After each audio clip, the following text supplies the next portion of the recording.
Salut, j'espère que vous allez bien. Moi, ça va. Encore une fois, je suis bloquée, censurée, limitée sur Facebook. Je ne peux pas commenter ni publier dans des groupes que je ne gère pas. Et je ne peux pas envoyer de messages non plus. Et ça, depuis le début du mois d'octobre, c'est devenu quelque chose de très embêtant pour moi parce qu'en plus ça coïncide avec le moment que j'ai créé une page pour divulguer mes services. Souvent je pense ou bien c'est quelqu'un malveillant que veut m'empêcher de divulguer mes services et signale mes publications comme indésirables. Et Facebook, ils ne vont même pas regarder si la personne elle a raison ou pas. Simplement, ils limitent l'activité du profil. Euh, je pense que c'est plutôt ça qui se passe. Par contre, ça peut être aussi ce que je divulgue, que ça ne plaît pas à tout le monde. Et des fois, les vérités, c'est pas facile à entendre, c'est pas facile à accepter. Et surtout que dernièrement, je me suis rendu compte que finalement, notre problème, c'est le langage. Malgré qu'on parle tous la même langue, qu'on utilise tous le même code linguistique, le langage, elle est très subtile, subjectif et dans la même phrase, peut-être s'il y a 1000 personnes qui vont entendre la même phrase, 1000 personnes auront des interprétations différentes.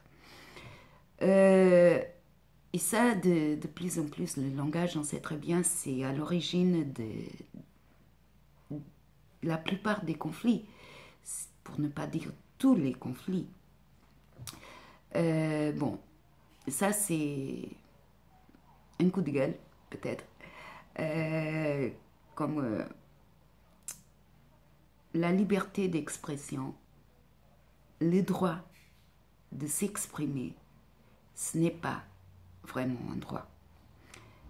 C'est limité pour certains et parfois ça gêne ce qu'on dit. Et je pense que moi, dans mes messages, ce que ça gêne de plus, c'est quand je dis qu'il faut apprendre à réfléchir par soi-même. Il faut apprendre à se faire confiance, à se connaître. Et tant qu'on ne fait pas cet effort-là, on sera toujours manipulé, contrôlé par nos croyances, par les croyances des autres, par l'opinion des autres, par ce que les autres pensent, parce que les autres font. On est conditionné. Voilà. Moi, j'ai pris la décision de me lancer, voilà, dans le domaine du coaching, de la thérapie. Et c'est pas évident pour moi parce que, comme vous savez, j'ai toujours une chose qui m'handicape, c'est la langue française. C'est pas ma langue maternelle et je sais que je commets des fautes, j'ai mon petit accent, que ça peut vous gêner. Des fois, il a des mots que je pense utiliser mais qui ne sont pas bien compris. Mais bon, ça va aller. Ça va aller parce que rien n'arrive par hasard. Et ça, c'est une chose que on faut se rendre compte. Rien n'arrive par hasard. Tout ce qui arrive à chaque instant a quelque chose à nous dire. Chaque chose, chaque situation, chaque événement qui nous fait réagir, c'est une opportunité qu'on a pour changer, pour apprendre, pour avancer. Sauf que nous, on résiste. On ne veut pas que ça se passe comme ça, on veut que ça se passe autrement et on ne profite pas de les opportunités qu'on a pour apprendre, pour avancer, pour créer la vie qu'on veut. Des fois, je suis déçue par les vidéos que j'entends, par les commentaires que je vois, par l'inconscience, souvent des propres thérapeutes. Je ne dis pas qu'ils font ça exprès. Peut-être que dans leur intention, ils ont la plus bonne intention, sauf que la façon comme ils parlent, comme ils le font, ça cause des fois plus mal que bien. Depuis la nuit des temps, il a toujours eu des personnes, des prophètes, des êtres, on peut dire entre guillemets, supérieurs ou plus conscients, qui nous ont apporté des messages. Mais ces messages-là, ils étaient pervertis, transformés, corrompus, pour que l'être humain, il ne puisse pas avancer. Je suis quelqu'un qui a été élevé dans la religion catholique, chrétienne, mais depuis mes 14-15 ans, la religion pour moi, elle a perdu tout son sens. C'était des croyances, des dogmes, des choses qui ne faisaient aucun sens. Ce qui m'a fait développer plutôt mon côté du cerveau scientifique, rationnel, logique. J'ai essayé d'expliquer, je dis ça souvent, j'ai essayé d'expliquer Dieu par la science. Et par contre, si on peut aligner la science, la religion, la spiritualité, on peut expliquer Dieu. Et on peut l'expliquer d'une façon très très simple. Pas besoin d'y aller chercher des mots que personne comprend, des mots que personne comprenne. Pas besoin de se donner l'air de quelqu'un très cultivé, qui sait tout. Je suis loin de tout savoir. Par contre, je sais qu'il a des choses très très simples qui ont essayé de faire compliqué pour qu'on ne puisse pas avancer. Et ça, c'était par les croyances. L'être humain, depuis l'origine de la création, en croyant aux écritures sacrées, à la Bible, l'Ancien Testament, il a que des croyances dedans. Elles étaient interprétées de façon à que l'être humain s'éloigne de plus en plus de son étincelle divine. Parce qu'on a tous une étincelle divine. Soit vous le croyez, soit vous ne le croyez pas. Les scientifiques, ils sont presque tous unanimes pour dire que ce qu'on voit, ce qu'on touche, la matière, le physique est 5% de la réalité. Alors, tout le reste, les 95%, on ne le voit pas, on ne peut pas le toucher, on ne le sent pas, on ne peut pas le goûter. Mais par contre, c'est 95% de l'existence,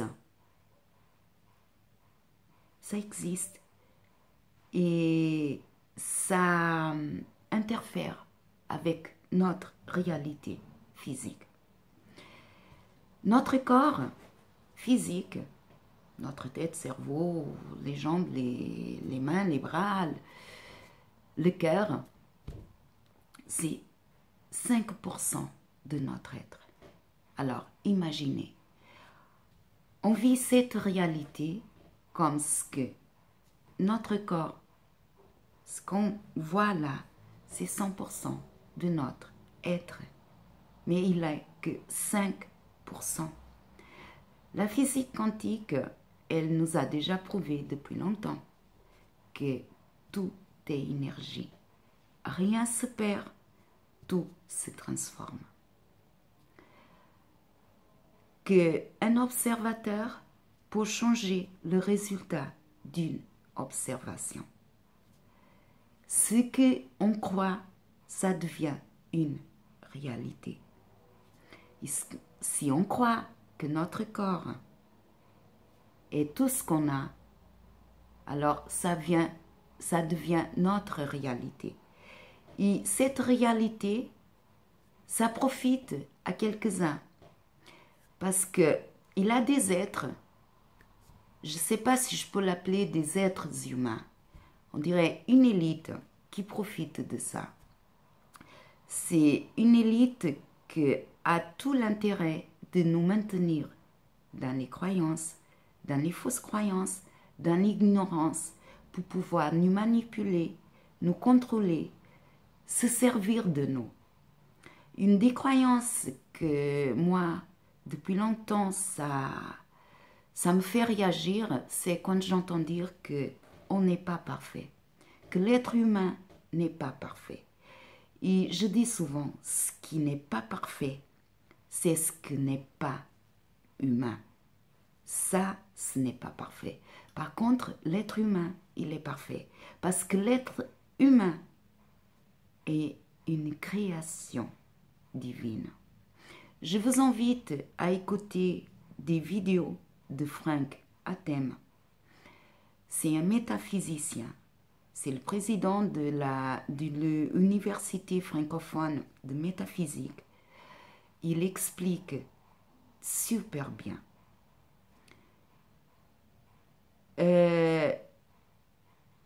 Quand on veut expliquer l'origine de pourquoi on est là, la science des pourquoi, c'est la métaphysique. La science, la dite rationnelle, logique, la maths, les mathématiciens, les physiciens, toute cette science, c'est la science du comment. Expliquer comment quelque chose fonctionne, ça n'explique pas pourquoi elle existe. Un peu comme la médecine. La médecine, elle va toujours vouloir soigner une maladie par le symptôme. Elle ne va pas aux causes. Pourquoi une maladie, elle se déclenche? L'être humain, le corps humain, il a la capacité de s'auto-guérir si on lui donne l'opportunité. Par contre, en ce moment, on est formaté pour qu'on se auto-détruise. Comme je vous disais, le corps humain est 5% de notre être. Ce qui veut dire que notre être n'est pas un corps physique seulement. Notre être n'est pas seulement un mental. Notre être n'est pas seulement un ego. Comme quand quelqu'un nous dit « il faut arrêter de penser ». Non, il ne faut pas arrêter de penser. Parce qu'arrêter de penser, c'est donner le pouvoir à quelqu'un d'autre de vous contrôler par sa pensée et pas par la vôtre. La pensée, elle vient toujours d'ailleurs. La pensée, elle vient toujours d'ailleurs, mais il a des pensées qui viennent pour nous posséder, pour nous détruire. Il a des pensées qui viennent pour nous faire avancer. Et ces pensées-là, il faut les garder, il faut les tenir en compte. C'est ce qu'on appelle souvent l'intuition, le ressenti, la petite voix.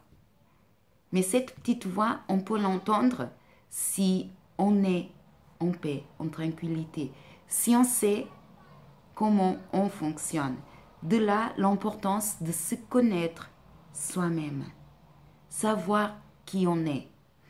Et nous, on est un corps, un mental, un ego. Le mental et l'ego, c'est bien que l'ego, entre guillemets, j'ai une petite idée, mais je ne vais pas rentrer dans le sujet, je ne veux pas controverser là. Mais le mental, s'il est à notre service, on peut l'appeler notre mental supérieur. Celui qui va chercher notre bien-être, notre joie, notre bonheur. Et après, il a le mental inférieur, celui qui est là pour nous culpabiliser, nous faire sentir tristes, malheureux, déprimés. Ce mental-là utilise les pensées positives et les pensées négatives. C'est vrai. Mais il ne faut pas faire, comme je dis souvent, jeter le bébé avec l'eau du bain. Parce que même une pensée négative, elle peut être une pensée consciente. Le problème, c'est exactement ça. C'est les pensées qu'on a qui ne sont pas conscientes. Par exemple, une pensée qui me laisse inquiète. Oh bah, c'est la fin du mois, j'ai pas d'argent, j'ai pas à manger, comment je vais faire pour tenir encore quelques jours? Ça, c'est une pensée qui va me laisser triste, bien sûr, inquiète, angoissée. Mais par contre, c'est une vérité, d'accord, j'ai pas d'argent. Mais je peux me demander comment je peux faire pour m'en sortir. Est-ce que je peux demander à quelqu'un qui m'aide? Est-ce que peut-être j'ai un petit billet caché en quelque poche? Je vais chercher, on ne sait jamais. Peut-être que quelqu'un vient m'aider sans que je ne demande rien. Ne pas laisser les pensées nous posséder. C'est ça, maîtriser les pensées. Ce n'est pas une question de pensée négative, une question de pensée positive. C'est ne pas se laisser contrôler, posséder par les pensées. Ça, c'est notre réalité, qu'on touche le plus près de nous. Après, on a une autre réalité plus subtile. C'est la réalité de nos sentiments, de nos désirs, ce qu'on veut. Ça aussi, c'est invisible. On ne le voit pas, on ne peut pas le toucher. Même si la science, là, il a quelque part des machines qui peuvent mesurer la fréquence du cerveau, mais ils ne peuvent pas dire c'est parce que je pense que j'ai pas d'argent, c'est parce que je pense que personne m'aime. C'est la cause d'une pensée. C'est pourquoi cette pensée, elle est là. Et si elle est là, elle est utile. Mais il faut savoir la décrypter, déchiffrer. Il faut savoir pourquoi tu viens me posséder, pourquoi tu es là en train de m'hypnotiser. Maîtriser ses pensées, c'est ça. Rien d'autre que ça. Être attentif. Après, comme je disais, l'être humain. L'être humain. Parce qu'on peut dire que des fois, on n'est pas des êtres humains. On est des femmes, on est des hommes, mais pas des êtres humains. Parce qu'un être humain, c'est quelqu'un complet. Un corps, un mental, l'âme. L'âme, c'est cette subtilité que toute l'humanité utilise, c'est un mot que toute l'humanité utilise. Personne ne peut prouver qu'elle existe ou qu'elle n'existe pas. La science, elle ne peut pas prouver qu'on a une âme ou pas. Et là, on peut rentrer après dans le sujet de la réincarnation. Est-ce que la science, elle peut prouver que la réincarnation, elle n'existe pas? Est-ce qu'elle peut prouver que la réincarnation, elle existe?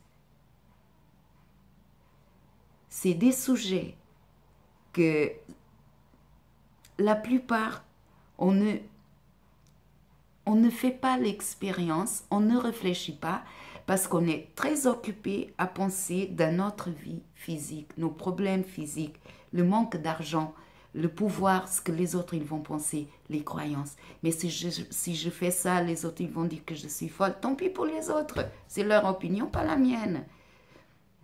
Je me suis, en ce moment, c'est vraiment une des choses que je me suis dit, tant pis pour les autres. Quand je reçois des critiques, quelqu'un qui me dit, va apprendre à parler le français. Bah, apprends-moi à le parler. Parce que si tu veux, je peux t'apprendre à parler le portugais correctement, sans faute. Mais apprends-moi à parler le français correctement. Et ça, en ce moment, les critiques, si elles me font réagir, je me demande pourquoi elles me font réagir.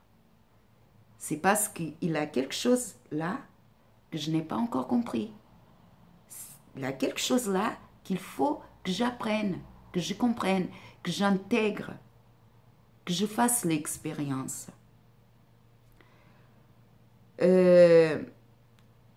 Et à chaque fois, désolée parce que je me perds parce que c'est un sujet tellement énorme.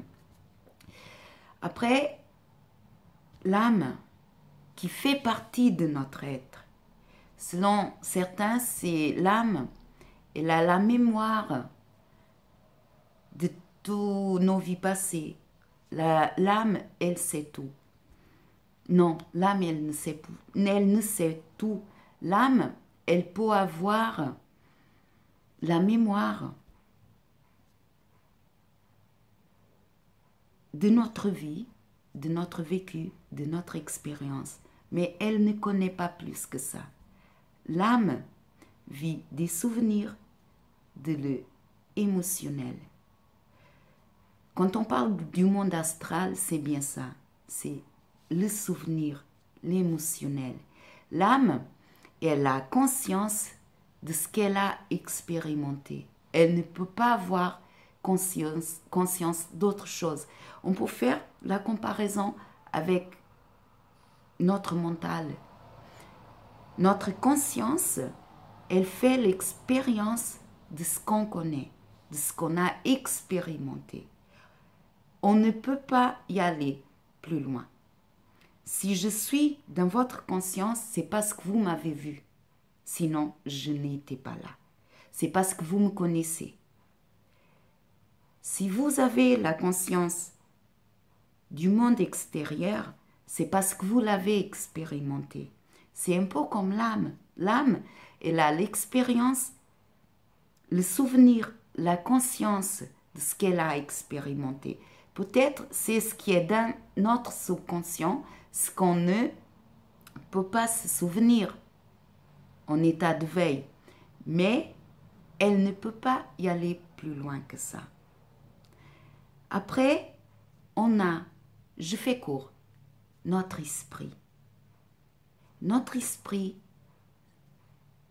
notre être supérieur, si vous voulez, notre moi supérieur, ça fait partie de notre être. Ça fait partie de l'être humain. L'être humain, c'est un esprit, une âme, un corps. Le corps, c'est 5%.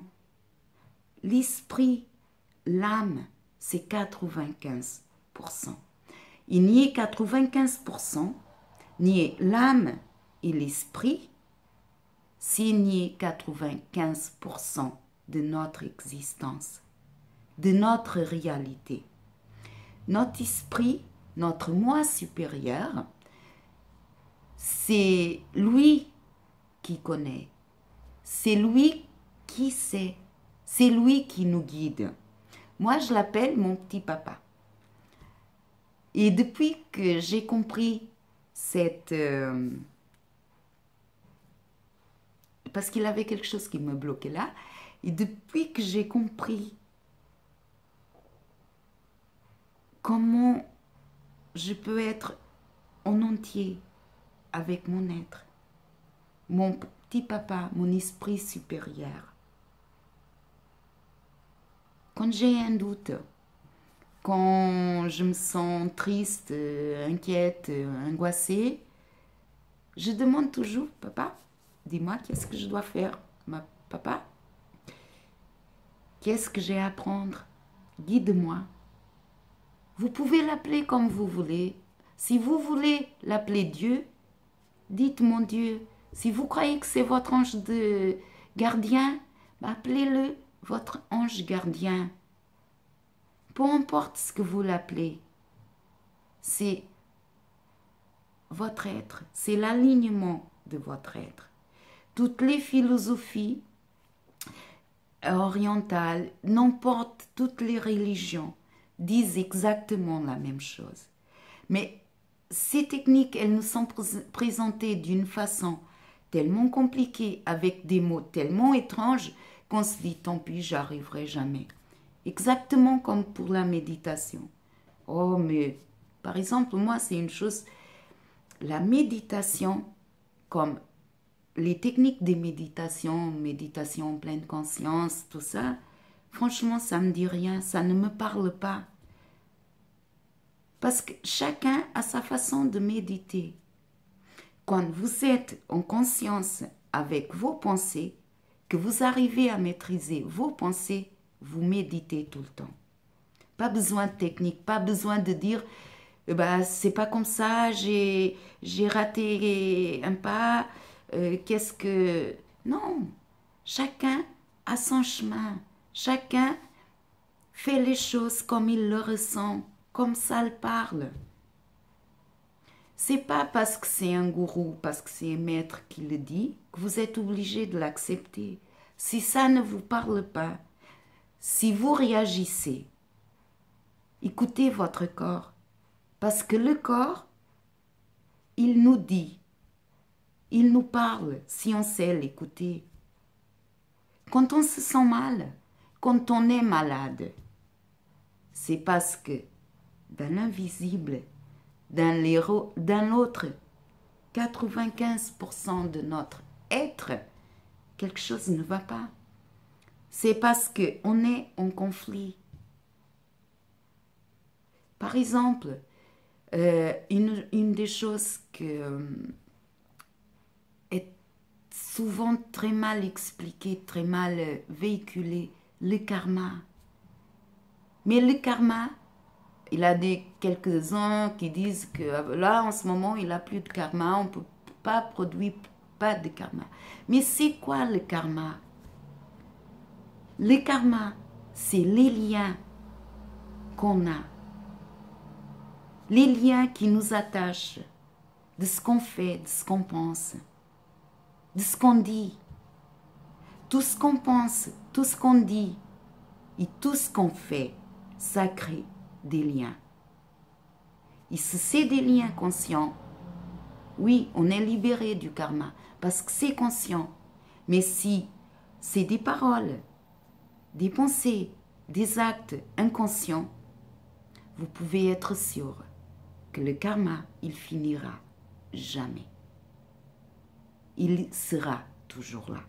Et tant qu'on est lié par notre karma, par ses paroles, actes et pensées à quelqu'un, on reviendra toujours pour le résoudre, soit avec la personne, soit avec quelqu'un d'autre. C'est pour ça que des situations répétitives, des schémas répétitifs, ils viennent.